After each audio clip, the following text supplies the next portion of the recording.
Bom, agora a gente vai tratar de um assunto que é bastante sério e que merece nossa total atenção.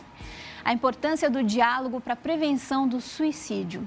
E olha só que dados assustadores, gente. Segundo o relatório da Organização Mundial da Saúde, o suicídio está entre as 10 causas de morte mais frequentes do mundo. Mais de 800 mil pessoas se suicidam todos os anos, ou seja, a cada 40 segundos, uma pessoa tira a própria vida. Isso tem que mudar e nós podemos fazer a nossa parte, entendendo os porquês, compreendendo as situações e enxergando de que maneira conseguimos ajudar. E quem já está aqui com a gente para falar sobre a prevenção ao suicídio é o Padre Lício de Araújo Vale, que é membro da Associação Brasileira de Estudos de Prevenção do Suicídio. Padre, seja muito bem-vindo ao nosso Mais Vida. Boa noite. Dani, eu que te Sua agradeço. bênção, Deus abençoe. Agradeço a você, Fábio. Boa noite. Agradeço. Boa noite, Padre.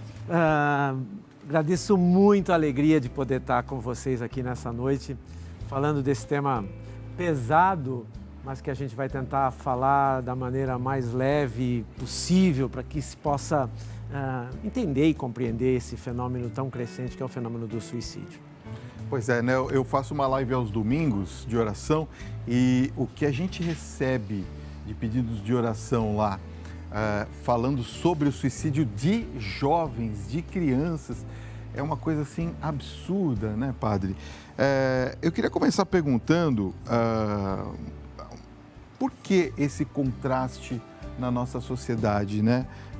Fala um pouquinho sobre a associação que o senhor representa, que é a Associação Brasileira de Estudos de Prevenção do Suicídio. Como que ela pode ajudar as famílias que estão nos acompanhando e que tiveram ou têm até situações de casos de pessoas que tentam o suicídio e não conseguem?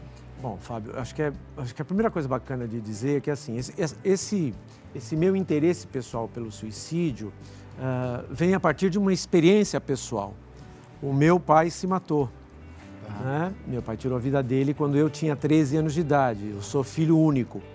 Então, esse assunto do suicídio ele entrou muito cedo na minha vida pessoal.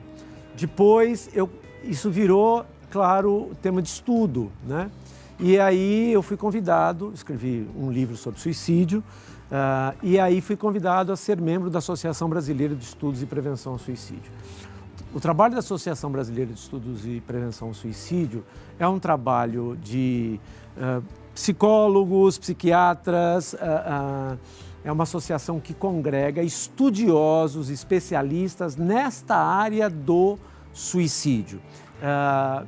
Basicamente, o trabalho da associação, a gente oferece cursos de prevenção e pós-venção em suicídio no Brasil inteiro e ao trabalho de pesquisa, de estudo de pesquisas, tanto na área da psicologia, da suicidologia, da própria psiquiatria, no sentido da gente ter material de estudo para subsidiar o trabalho, inclusive do próprio CVV e de outras instituições que trabalham na prevenção e na pós-venção em suicídio. Muito bem. Padre, quais são os sinais de alerta, né, para a gente poder identificar uma pessoa com tendência suicida? Bacana. Porque o suicídio é um assunto complicado, porque é um tema tabu, Dani. Não se fala de suicídio em lugar nenhum. E, aliás, quero agradecer a oportunidade aqui do Mais Vida de estar falando sobre isso, porque um dos mitos que a gente tem em relação ao suicídio é que a pessoa não fala nada, que a pessoa não dá sinais. Isso é mito, isso não é verdadeiro. A pessoa dá sinais de comportamento suicida. E os sinais são basicamente dois. Primeiro, falas verbais. A pessoa falas diretas. Então, atenção com frases como: eu quero morrer, eu vou me matar, eu não aguento mais isso. A pessoa está falando diretamente que ela está em dor emocional. E há falas indiretas. Por exemplo, meu pai dizia para os meus tios: eu estou pensando em fazer uma grande besteira. Então, frases indiretas. Eu estou pensando em fazer uma grande besteira. A vida não tem mais sentido nenhum para mim. Então, liga o farol amarelo quando ouvir frases diretas ou indiretas. Associado ao segundo sinal, que é mudança de comportamento. Então, por exemplo, a pessoa é extremamente alegre, extrovertida, daqui a pouco ela se fecha, ela, sei lá, por exemplo, tem uma coleção que ninguém pode chegar perto. Daqui a pouco ela começa a dar todos os objetos da coleção, enfim. Então, mudanças de comportamento associados com falas diretas ou indiretas são os principais sinais que a pessoa dá de que ela pode estar em comportamento suicida. Agora, padre, como que é o processo de um pensamento de uma pessoa que tem a tendência a ser suicida? Existe alguma etapa? Isso vai se agravando? O senhor deu aqui legal. Mais indicativos, mas como é que é como é que são essas etapas? Legal, Fábio. Obrigado pela sua pergunta, porque assim, a gente tem um outro mito, que o suicídio é uma coisa impulsiva. Tá tudo bem, ninguém fala nada, depois a pessoa vai... Isso também é mito, isso não existe. O suicídio, ele é um final de um processo que vai se instalando na vida da pessoa, feita de 4 etapas.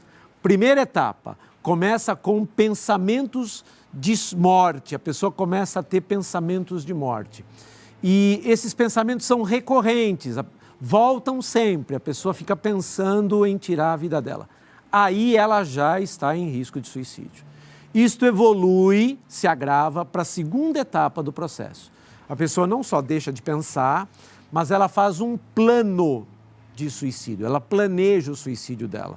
Ela normalmente decide a forma, o local, o horário. Isto evolui para a terceira etapa do processo, que é a chamada tentativa de suicídio, que nada mais é que a pessoa tenta executar o plano que ela traçou. Se ela obtém êxito, o suicídio está consumado. Então, na verdade, o suicídio é o final de um processo de 4 etapas. Pensamentos suicidas recorrentes, evolui para plano, do plano a pessoa tenta e se ela obtém êxito, o suicídio está consumado. Então, o suicídio é o final, é a última etapa deste processo que vai, com o tempo, se instalando na vida da pessoa. E a pessoa com tendência suicida, ela tem necessariamente algum transtorno mental? Olha, segundo a Organização Mundial de Saúde, Dani, a grande maioria das pessoas que atenta contra a própria vida tem um transtorno mental diagnosticável. Agora, há também casos em que não há transtorno mental presente. Eu dou um exemplo, por exemplo, que é o caso de suicídio por luto. Alguém que perde um filho único e não aguenta. Ou é muito comum também idoso, por exemplo, casal idoso, viveu lá 60 anos juntos, depois aí quem fica, eu quero morrer, eu não aguento mais, não sei viver sem ele, sem ela. Então aí não tem o transtorno mental presente. Então, mas em mais de 90% dos casos, segundo a OMS, o transtorno mental e ou emocional está presente. Eu quero fazer uma pergunta relativa à família, até porque eu tenho uma amiga muito próxima, inclusive presente na igreja, a família dela frequenta ativamente a igreja. Entendi, Fábio. E, infelizmente, o marido dela tentou o suicídio. Tá. E ele não conseguiu o suicídio. Tá. E ele entrou num processo de depressão por ele não ter conseguido se suicidar. Sim. Como que a família deve agir num caso como esse, padre, que eu acredito ser gravíssimo e de difícil solução, não é? Legal, Fábio, obrigadíssimo pela sua pergunta, porque assim, a família pode ajudar, porque a família normalmente é a primeira grande referência afetiva da gente, né? A família pode ajudar muito no sentido de tentar convencer a pessoa a lidar com a sua dor. Porque, na verdade, no fundo, o suicida não quer tirar sua vida. Ele quer se livrar da sua dor psicológica insuportável. né? E aí a família pode ajudar muito em incentivando, motivando a pessoa a tomar consciência da importância dela cuidar e tratar da sua dor. Então, dela buscar um profissional de saúde mental, ou psicólogo, ou psiquiatra, ou um centro de apoio. Por exemplo, a gente sabe, por exemplo, que a maioria da população não tem grana para estar pagando psicólogo, psiquiatra. Eu ia perguntar para o senhor, muitas famílias não têm esses recursos. Isso. Né? Existe uma forma de fazer essa ajuda de maneira mais barata? A grande maioria dos municípios tem um serviço chamado CAPS, que é o Centro de Apoio Psicossocial. E os CAPS são vinculados ao SUS. E, inclusive, tem uma estatística interessante, Dani, uma estatística do Ministério da Saúde que diz que nos municípios onde existe CAPS, se reduzem 14% os índices de suicídio. Então, se você tiver alguém na sua família que está pensando em se matar ou está sofrendo muito porque perdeu alguém por ente querido, procure a unidade básica de saúde no seu município e peça encaminhamento para o CAPS. O CAPS tem psicólogos e tem psiquiatras que atendem via SUS a população e podem colaborar e colaboram muito na prevenção em suicídio. Vamos falar um pouquinho da nossa área aqui, a religião. Vamos. Queria que o senhor falasse um pouquinho a respeito da importância da religião, principalmente nessa questão do suicídio. Legal, Fábio. Segundo a Organização Mundial de Saúde, o primeiro fator de prevenção que previne suicídio é você ter uma religiosidade e praticar uma fé. Porque relacionar-se com Deus faz com que a gente se relacione com um outro diferente de nós. Participar de uma comunidade religiosa aumenta os nossos relacionamentos sociais e, portanto, isso vai nos livrando da sensação de solidão, de abandono, e são fatores de prevenção também para a depressão. Então, ter uma fé e praticar uma fé é fundamental, é o primeiro item em prevenção de suicídio, segundo a própria OMS. E tem alguma idade que é mais crítica para a pessoa ter essas tendências suicidas entre os jovens, adolescentes ou não? Dani, assim, o suicídio, ele acontece em todas as faixas etárias. Agora, no Brasil, os números crescem assustadoramente entre adolescentes e jovens, né? O suicídio já é a segunda causa de mortes entre adolescentes e jovens no Brasil. A primeira é a violência urbana, o suicídio é a segunda. E cresce também muito na terceira idade, entre os idosos, por causas e razões diferentes. Mas cresce muito nas duas pontas, no Brasil, entre adolescentes e jovens e na terceira idade. Entre adolescentes, muitos por conta do abandono, eles se sentem abandonados afetivamente, porque, na verdade, os pais hoje são muito ocupados, digitalmente distraídos, têm pouco tempo para estar afetivamente com os filhos, né? As crianças são muito ou hiperestimuladas o tempo inteiro, inclusive via redes sociais, né? E isso vai dando uma sensação de vazio, vai dando uma sensação de não pertencimento nem a si mesmo, nem à família, tal. Cresceu muito o índice de depressão na infância e na adolescência. E nos idosos, a gente tecnicamente diz que o suicídio acontece por acúmulo de perdas, porque o idoso tem muitas perdas. Perda de saúde física, perda de entes queridos. Se você é muito idoso, todos os seus amigos já morreram, né? Às vezes você tem perda do seu espaço, você vai morar no quarto, na casa de um filho, ou você é colocado num asilo, enfim. Então, nos idosos, muito mais por acúmulo de perdas. Mas, enfim, cresce nas duas pontas. Bom, nós queremos que você participe dessa conversa conosco. Olha, o Tiago vai colocar para a gente aqui o nosso WhatsApp exclusivo do programa. Nós estamos ao vivo para todo o Brasil e você deve participar e fazer sua pergunta. São 9h07. Ó, 11 95033 6870. Mande sua pergunta. 11 95033 6870. Padre Lício, eu queria falar ainda sobre a questão do apoio familiar para a ajuda do jovem.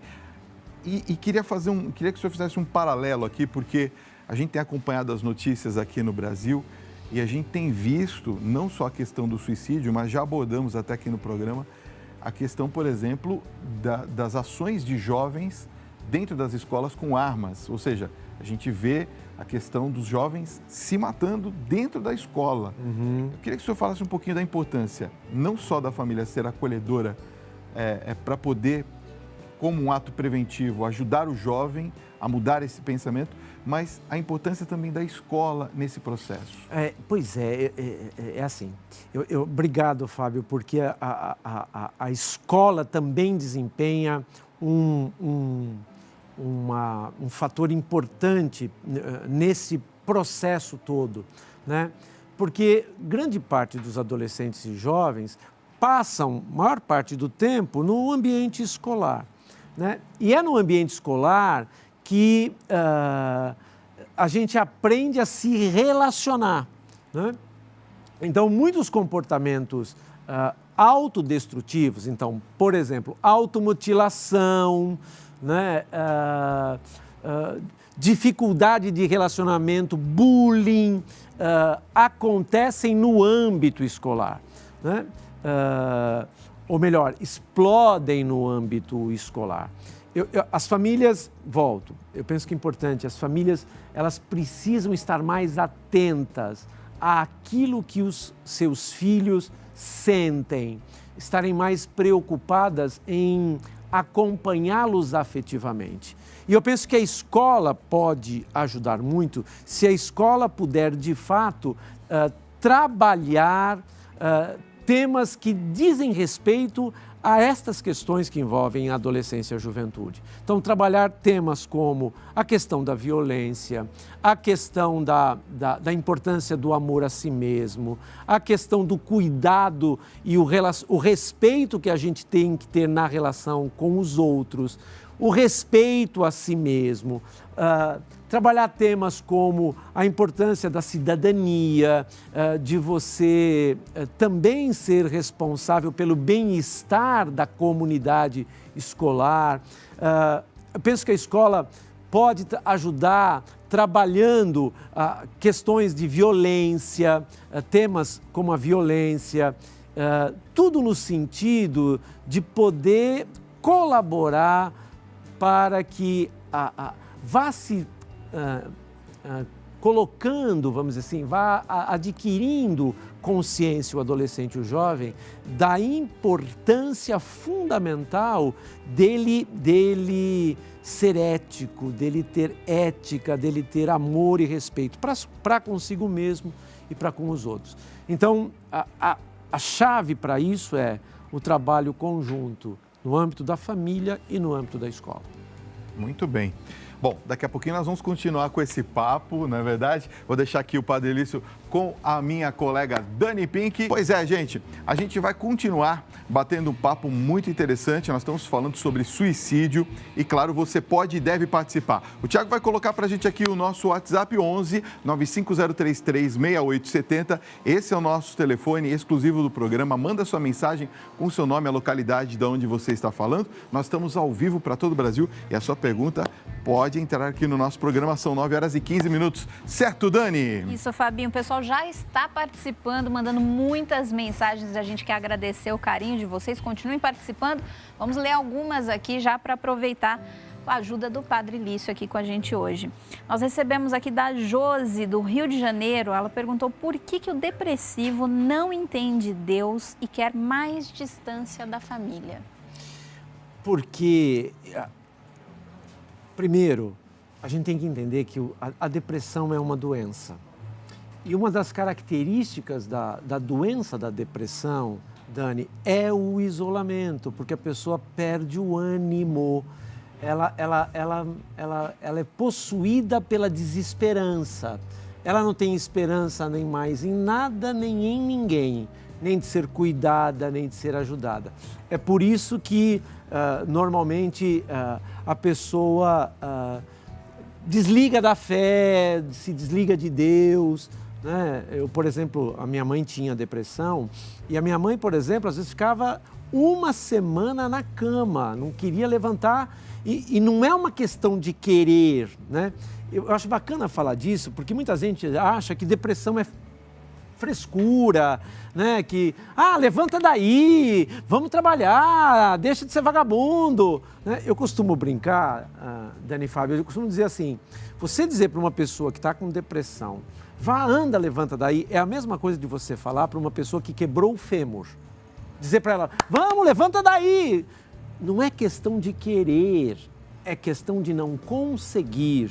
A diferença é que quando a pessoa quebra um osso, a perna, a gente vê. Na depressão, a alma está quebrada e a gente não consegue ver.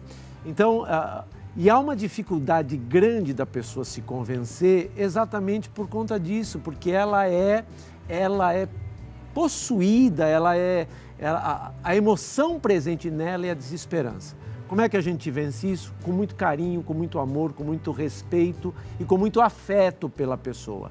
E devagar tentando motivar a pessoa a buscar ajuda. Muito bem.